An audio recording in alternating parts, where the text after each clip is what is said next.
ایک طلاق کہلاتی ہے رجعی اور ایک طلاق کہلاتی ہے بائن. ٹھیک ہے. طلاق رجعی کیا ہوتی ہے؟ وہ طلاق جس کے اندر شوہر کو رجوع کرنے کا اختیار ہو. رجوع کرنے کا کیا مطلب ہوتا ہے؟ کہ اگر شوہر نے طلاق دی، اگر کسی حائضہ خاتون کو طلاق دی ہے تو اس کی عدت ہوگی 3 حیض. 3 حیض ہونے سے پہلے پہلے اگر شوہر کو اپنی غلطی کا احساس ہو جائے اور وہ بیگم کو کہے کہ میں نے جو طلاق دی تھی وہ غلط دی تھی، میں رجوع کرتا ہوں، یہ بول دے بس، تو دوبارہ یہ عورت اس شوہر کے نکاح میں آ جائے گی. ان کو نیا نکاح نہیں کرنا پڑے گا. یک طرفہ شوہر اسے دوبارہ اپنے نکاح میں لے سکتا ہے اور بیوی منع نہیں کر سکتی. تو طلاق رجعی وہ طلاق ہوتی ہے جس میں شوہر کو دوبارہ اپنی بیوی کو اپنے نکاح میں رکھنے کا اختیار ہوتا ہے عدت کے دوران. عدت ختم ہو گئی، اب نکاح ختم ہو گیا. اب اگر یہ اپنی زوجیت میں اس عورت کو رکھنا چاہ رہا ہے، اب نیا نکاح ہوگا. دوسری ہے طلاق بائن. طلاق بائن وہ طلاق ہے جس میں طلاق دیتے ہی نکاح فوراً ختم ہو جاتا ہے. عدت کے دوران بھی شوہر کو رجوع کرنے کا اختیار نہیں ہے. دوبارہ اس زوجہ کو اپنی زوجیت میں رکھنے کا اختیار یک طرفہ نہیں ہے. اگر رکھنا ہے تو اب نیا نکاح کرنا پڑے گا. اس میں بیوی کی مرضی بھی لازمی چاہیے. مرضی نہیں ہوگی بیوی کی تو یہ دوبارہ نکاح نہیں ہو سکتا. اچھا، اب طلاق رجعی کون کون سی طلاقیں ہوتی ہیں؟ اگر شوہر نے لفظ طلاق سے طلاق دی ہو، ایک طلاق دی ہو یا 2 طلاقیں دی ہوں، تو یہ طلاق کہلاتی ہے طلاق رجعی. ٹھیک ہے.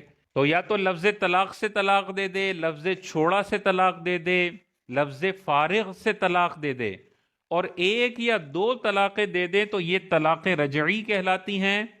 عدت کے دوران اگر یہ شوہر دوبارہ اس بیوی کو اپنی زوجیت میں رکھنا چاہے تو صرف یہ بول دے کہ میں نے تجھے دوبارہ اپنی زوجیت میں رکھا، یا جو میاں بیوی والے معاملات ہوتے ہیں وہ کر لے، اس کے قریب چلا جائے تو آٹومیٹکلی قریب جانے سے، ازدواجی تعلق قائم کرنے سے یہ دوبارہ نکاح ریسٹور ہو جائے گا، چاہے بیگم نہ چاہ رہی ہو تب بھی ہو جائے گا. 3 سے کم اگر دی تو رجوع کر سکتا ہے. 3 دے دی تو وہ طلاق رجعی نہیں ہوتی، وہ طلاق بائن ہوتی ہے. طلاق بائن میں فوراً نکاح ختم ہوتا ہے، اب رجوع کا اختیار نہیں ہے. اچھا جی جتنی دی ہیں اتنی ہو گئیں. 1 دی پھر رکھ لیا، 6 مہینے بعد پھر لڑائی ہوئی، پھر 1 دے دی، پھر رکھ لیا، تو اب 3 میں سے 2 طلاقیں یوز کر چکا ہے. اب آخری لائف لائن ہے. اب یہ 10 طلاق دے دی تو پھر بیگم حرمت مغلظہ سے حرام ہو گئی. اب اللہ تعالیٰ نے ارشاد فرمایا فَإِن طَلَّقَهَا فَلَا تَحِلُّ لَهُ مِن بَعْدُ حَتَّى تَنكِحَ زَوْجًا غَيْرَهُ. پس اگر شوہر اپنی بیوی کو تیسری طلاق دے دے تو یہ عورت اپنے پہلے شوہر کے لیے اس وقت تک حلال نہیں ہوگی جب تک اس شوہر کے علاوہ کسی اور سے نکاح نہ کرے. تو تیسری طلاق کے بعد تو پھر نہیں ہو سکتا تعلق نا. تو یہ رجعی طلاق ہے. دوسری طلاق آتی ہے بائن، اور وہ کن سے؟ ان لفظوں کے علاوہ جو الفاظ ہیں طلاق کے لیے یوز ہوتے ہیں ان سے اگر خدا نخواستہ طلاق دے دی تو ان سے طلاق بائن پڑتی ہے. جیسے لفظ آزاد ہے، جا میں نے تجھے آزاد کیا، بیوی کو کوئی کہتا ہے نیت طلاق سے، طلاق پڑ جائے گی. اور کون سی طلاق پڑے گی؟ طلاق بائن. اسی طرح حرام کا لفظ ہے، شوہر اپنی بیوی کو کہتا ہے تو مجھ پر حرام ہے، تو یہ حرام لفظ صریح میں شمار ہوتا ہے، بغیر نیت کے بھی طلاق پڑ جائے گی. اور کون سی طلاق پڑے گی؟ طلاق بائن. اتنی خطرناک طلاق پڑے گی کہ فوراً نکاح ختم ہوگا.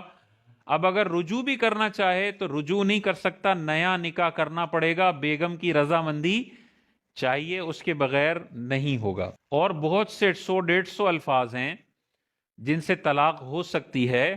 ان میں سے اکثر لفظ ہمیں پتہ ہونے چاہیے تاکہ کبھی بھی جھگڑا ہو رہا ہے نا، یہ والے الفاظ منہ پہ نہیں آنے چاہیے. اگر منہ پہ آ گئے تو پھر نکاح ختم ہو سکتا ہے اور واپسی کا پھر کوئی راستہ نہیں ہوتا.